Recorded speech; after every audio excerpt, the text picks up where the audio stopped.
आप देख रहे हैं मेरा channel the beauty of Pakistan 99। मैं इस वक्त मौजूद हूँ जल्लोर क्रिकेट स्टेडियम लाहौर। तो हमारे साथ एक यंग क्रिकेटर है, उनसे बात करते हैं। अस्सलाम वालेकुम। वालेकुम सलाम। क्या नाम है बेटा आपका? मेरा जवाद जवाद बेटा, आप क्रिकेट खेलते हैं? जी। किसकी तरफ से? मैं जलोजी महाना और टाइगर क्रिकेट क्लब की तरफ से खेलता हूँ। बॉलर हैं, बैट्समैन हैं? मैं leg break bowler, batting bowling allrounder. Bowling allrounder जी हैं, ठीक हो गया। तो आपने कल पाकिस्तान और इंडिया का मैच देखा? जी बिल्कुल देखा, पर थोड़ा बहुत होया था, ऊपर नीचे। बड़ी अच्छी परफॉर्मेंस की है पाकिस्तानी प्लेयरों ने भी, पर इंडिया को भी दाद देनी चाहिए। विराट कोहली जैसे खेला, अपनी टीम को एंड तक लेके गया।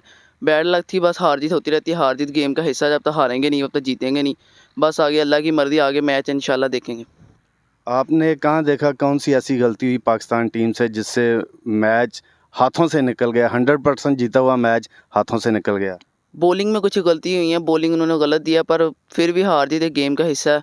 चलो इस मैच में जो होना था हो गया। अब अगले मैचों के लिए अच्छी तैयारी करके इंशाल्लाह अगला मैच जीत के सेमीफाइनल में जाए।